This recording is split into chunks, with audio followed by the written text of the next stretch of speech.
गरिष्ठ चीजों का निषेध कर रहे हैं। द्विदलम मधुतैलम च गरिष्ठान्नम तथैव च। द्विदलम मधुतैलम च गरिष्ठानं तथैव च। भावदुष्टम पर्युषितम जह्या नित्यम कथाव्रती। भावदुष्टं पर्युषितं जया नित्यं कथाव्रती। द्विदलम का मतलब हो गया दाल। दाल में कौन सी दाल लोगे? दो दल वाली, विशेष रूप से जो गरिष्ठ जो दाल है, उड़द की, मसूर वगैरह की, चने की भी आ जाएगी इसमें। चने की भी मामूली नहीं है, वो भी गरिष्ठ ही रहती है, वायु कारक होती है। मूंग की छिलके वाली दाल चलेगी, सादा सादा भोजन। और मधु मानी शहद, तैलम मानी तेल। तैलम विशेष रूप से तिल के तेल के लिए प्रयोग होता है। तो ऐसा करे, हो सके ना तो दाल को या घी, इसको दाल को, सब्जी को घी से छौंक ले, गाय के घी से, है कि नहीं? हाँ। गरिष्ठ अन्न, गरिष्ठ अन्न में क्या आएगा? गरिष्ठ अन्न किसको कहोगे? परांठा है, कचौड़ी पकौड़ी वगैरह, जो तला हुआ। हाँ, कढ़ाई में जो तल करके जो बनाता है, जो जल्दी पचता नहीं है, जो ज्यादा पानी मांगता है। अच्छा, और भाव दूषित। भाव दूषित का मतलब क्या होना चाहिए? भाव दूषित पदार्थ, भाव दूषित। और पर्युषितम माने बासी, बासी ला के रख दिया। अच्छा, ऐसे उससे बीमार हो जाता आदमी। अब की बार हरिद्वार में थे ना,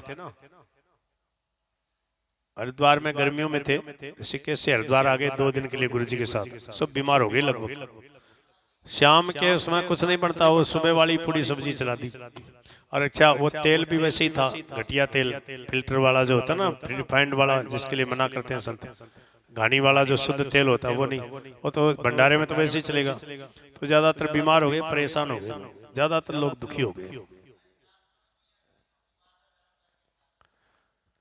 राधे राधे। यातयामम, यातयामम का मतलब क्या हुआ?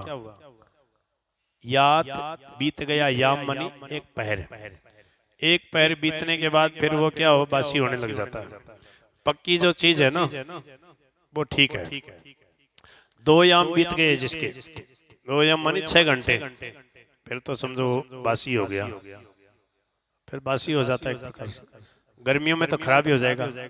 तीसरे पैर, तीसरे याम में तो बिल्कुल खराब हो जाएगा। जिसके कई याम बीत गए, यातयामम, यातयाम मानी तो, हाँ, यातयामम गतरसम, गतरसम मानी जिसमें रस नहीं है। पूति मानी दुर्गंधित, उच्छिष्टम मानी झूठा, पर्युषितम मानी बासी। यातयामम का वहां अध पका लिखा है शायद। यातयामम गतर संपुति पर्युषितम चेत उच्छिष्टम पिचामेद्यम। अमेद्यम, अमेद्यम मानी महान अपवित्र, जिसका नाम नहीं लेना चाहिए, तमोगुणी चीज। तो ये सब तमोगुणी आहार बताया। ठीक है। हाँ, तो क्या है? भाव दुष्टम, जिसमें भाव का दोष हो। भाव का दोष कई प्रकार से हो सकती है, इसकी व्याख्या देखने वाले ने, बनाने वाले ने, और भाव दुष्टम देने वाले ने, बनाने वाले ने, है ना, उसका दोनों का भाव चाहिए।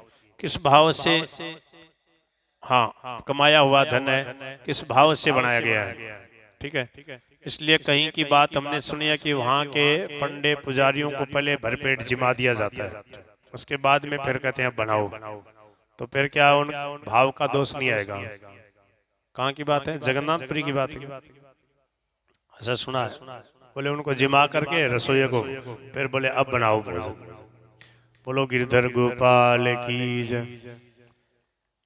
तो ये हो गया। तो भाव दुष्ट, भाव दूषित पदार्थ को और बासी पदार्थ को। बासी जो महाराज जी दूध भी होता है ना, उसमें भी क्या है कि वो आलस्य देता है। ये हमने कई बार अनुभव किया है। जैसे रात का दूध है और उसको गर्म करके दे दिया सुबह, तो देखना आप अनुभव करके देख लेना, आलस्य आएगा उससे। इसलिए ताजा ताजा कोई भी चीज को ताजा ताजा प्रयोग करना चाहिए। हम वहाँ भजनाश्रम में रह रहे थे, मेरे स्वरूपदास जी, ठीक है। तो सुबह क्या दूध लाते थे, पाव भर दूध लाते। वहाँ पास में भजनाश्रम के पास एक कढ़ाई वाला था, तो उससे दूध लेके आते। हमने उससे कहा, ब्रजवासी जो कढ़ाई वाला जो दूध देता था ना, 20 साल पहले की बात, हमने कहा कि रात कल का तो नहीं है दूध। तो वो मेरे को क्या बोला, बोले कल का नहीं परसों का। ऐसे बोला। मतलब लेना दे लो, ये मत पूछो आज का है कल का। अब दुकान में तो वही मिलेगा ना। वैसे तो गांव से दूध आता है, गाय भैंस का। क्योंकि ये पंडित जी ने ये बात बताई मेरे को, बोले जो दुकानों में जो दूध मिलेगा ना वो सही मिल जाएगा, क्योंकि उनके पास में कुछ औजार होता है, यंत्र होता है, वो नाप लेते हैं ये कहाँ से लाया है। वो फालतू जो बना लेते ना कोई और चीजों से, वो है या गाय भैंस का दूध है। तो बोले वो दूध या जो दूध देते ना दुकानों में, वो लगभग ठीक मिल जाते हैं। हाँ, और वैसे ही जो लेके आ जाएगा कोई भी थैली वगैरह के, वो भर करके जो नाप, उसमें थैली उसको खोल के उसमें भर के ले आएगा। अब थैली वाले दूध का कोई वो पता नहीं। जैसे जड़खोर की गौशाला से आता ना, वो भी है, थैली में आता है, पर वो एक विश्वास है ना कि भाई उस गौशाला से है, वो एक अलग बात है। पर जो थैली में जो नाम लिखा रहता है ना कंपनी वगैरह का, उसका कोई पक्का पता नहीं है कहाँ कैसे कैसे आया।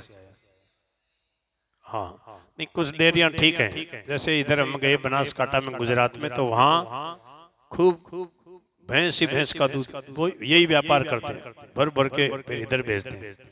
प्रभु की लीला है। तो क्या है, भाव दुष्टम परियोषितम जय्या नित्यम कथावर्ती। आगे कहते हैं, ये तो हो गया भोजन, तमोगुणी भोजन का त्याग कर दे। अब तमोगुणी वृत्तियों का त्याग करे। कामम क्रोधम मदम मानम मत्सरम लोभमेव च। कामं क्रोधं मदं मानं मत्सरं लोभमेव च। दम्भम मोहम तथा द्वेषम दूरयेत् च कथाव्रती।